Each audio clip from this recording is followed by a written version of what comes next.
Well, I don't know if you can officially call something being delayed if its actual original launch date was only rumored in the first place.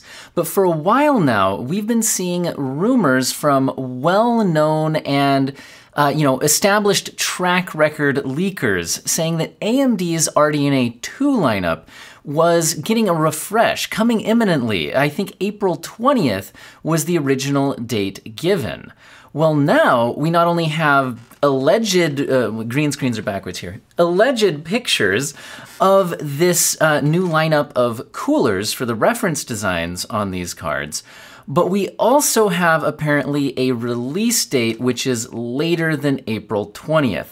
So what is this anyway? So this is the 6X50 XT series.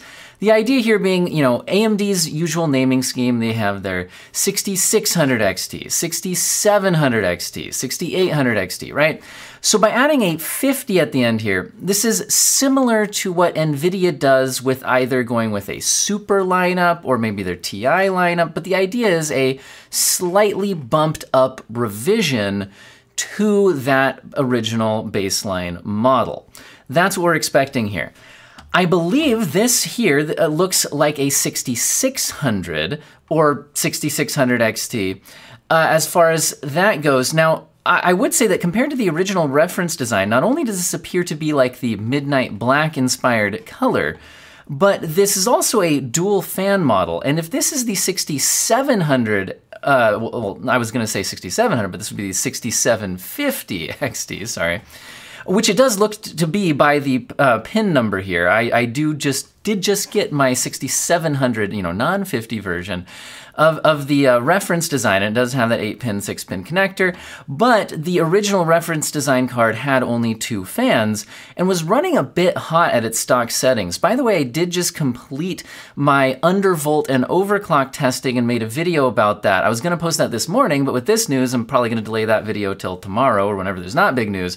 But if you do click the join button, I don't really highlight this much on my channel, but there is a join button down there where you get early access to my videos and financially support the channel directly and all of that. There's different tiers. I don't like doing all the like and subscribe and join my channel stuff. That's not the fun part of doing YouTube, so whatever. But anyway, that video is available to channel members right now and will be available to everybody else soon on a day when I don't have something else to talk about.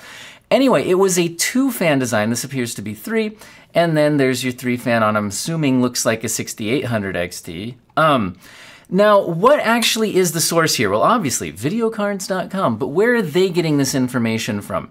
This appears to be from DiscloseUzen, who is, as far as I can tell, VideoCard's best and most reliable source on AMD leaks. I don't remember anything coming from DiscloseUzen via VideoCards being significantly wrong, and I do remember a lot of things being absolutely dead on correct.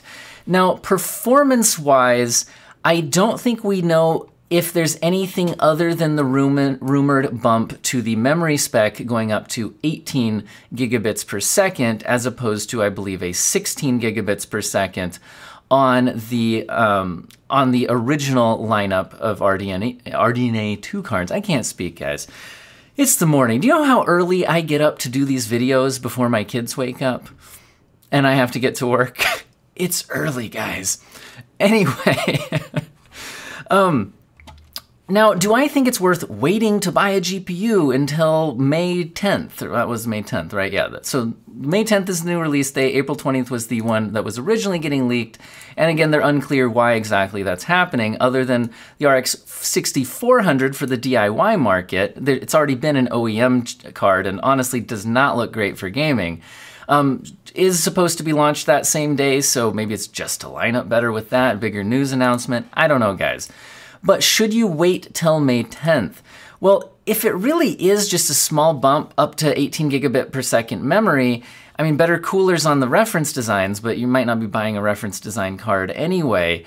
I don't really think, if you found a particularly good deal on a card right now, I think waiting might be a little bit silly. I don't think I'm gonna expect some massive performance differences here. Also, what I'm really hoping is that this isn't an excuse to raise the MSRP, like we've seen from NVIDIA with their TI models, you know, bumping up the prices rather significantly. So, yeah, I think if you found an especially good deal right now, you might as well grab it anyway. But it will be interesting to see how these go, especially because, you know, I wouldn't be surprised if we see these sold directly from AMD with the reference designs on their website. That is how I got my 6700 XT recently at MSRP. So again, another reason why I hope that this is not going to be an excuse to bump up the MSRP. Now, in general, you can always wait when you're buying computer parts. You could wait till the end of the year when the new cards come out. I'm seeing a lot of comments about that on my videos. But in general, if you're waiting for RDNA 3 or the new NVIDIA cards or something like that, do keep in mind that it'll be likely to be scalped initially. And it could take a while for that to settle down and be easy to get at MSRP. And then they also usually only launch the higher end models first. So if you're waiting for a mid-range card, it could still be a while longer even after that. Before those launch, those could be scalped. So you could be, if you're waiting for like a mid-range card from the next series, just keep in mind, waiting is absolutely fine, but it could be a year. I know it's not a year before the new lineup comes out, but before the mid-range comes out, and then it's in stock at MSRP available easily. It could be a long time. I'm worried some people are going to get burned because a lot of people got burned with the 30 series and 6000 series from AMD back in 2020, where they were like, don't buy a 20 series card. People fire selling their 2080 Ti's for $500 or $600 on eBay because they heard the 3070's coming out and matching its performance for $500. Yeah, and then how'd that go for people? So I'm not saying that we'll expect a launch quite as terrible as 2020, but just you might be disappointed if you're just waiting and waiting and waiting. Now, last little thing is another leak coming from another GPU from AMD, apparently an RX 6300 for OEM use. And this would, by the numbering scheme, be even worse than 6400, which is already very bad. So I'm not too interested in this, but it is coming from a fairly reliable leaker. So I don't know, basically a tweet saying, hey, new, coming. I don't want to talk too much about that, to be honest. I'm not too interested in it. Although we do also see it reported from video cards, and they're speculating that it would be a 2 GB card as well, which once again, yeah, I'm just moving on. Now, speaking of the RX 6400 and coming to the DIY market, we're actually seeing them already listed on sale, apparently, from some sites, despite the fact that they're not supposed to be on sale yet. These aren't supposed to be officially out there.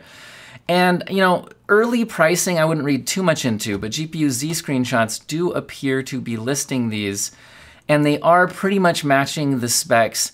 So this is one of the sellers listing as GPU Z screenshot and a benchmark performance data here.